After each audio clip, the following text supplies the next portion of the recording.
So first one over the arms, boom. And the two principles are? Make space. Create space. Break the grip. So she's gonna create some space. And then to break the grip is she's gonna strike. And this point of safety for the bad guys here, turn your face to the side, because that way you don't get your nose broken. She created space. Now to break the grip, go ahead. She's striking me with her hips, and I've got my head turned so she doesn't headbutt me, but that's part of it too. She creates a hole, and now she's creating more space with her arms, and she broke the grip. Elbow strike to get out, and then free. Okay.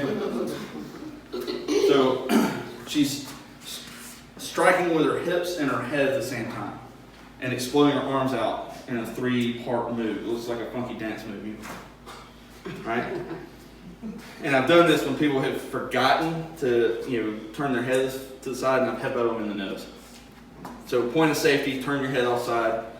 If you don't, you might get crunched in the nose. So we're here. She creates space with her hips. And it provides her the way to get out. And she can get out. So you explain some details, whatever you think of. Yeah, okay. So, basically, coming through, if I need to hit him again, because sometimes they're a lot bigger, and I'm not getting too much space, I can hit him again. There's no rule says I can hit him 5 times. Grip is really weak at that point. Doesn't really matter, this is just a thing that's happening as I'm coming around. But I do want to take care of this guy and not just run this way, because he's going to just come grab me again. So I need to face up to this horrifying circumstances just briefly, long enough to deal with it. If I feel it coming, there's not says I can't move. So I'm kind of creating space before he can make a grip.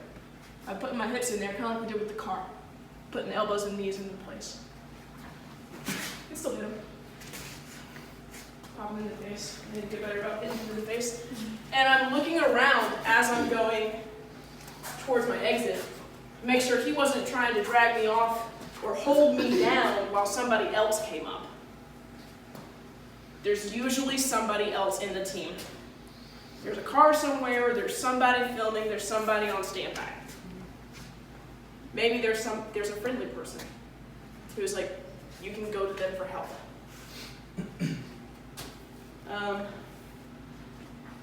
Other thing for the bad guy, don't lock your fingers laced like this or like this.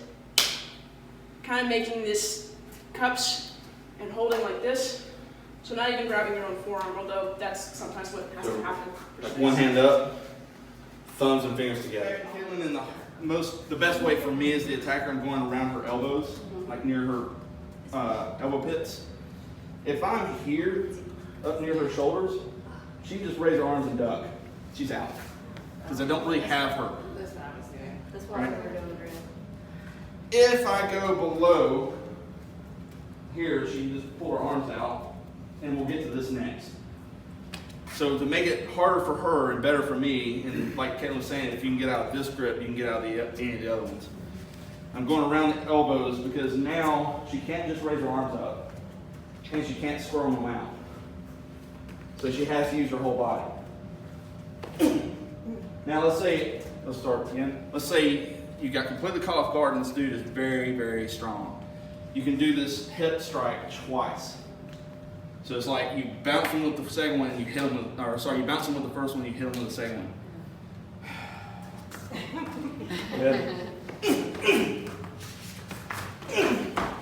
And took a third one.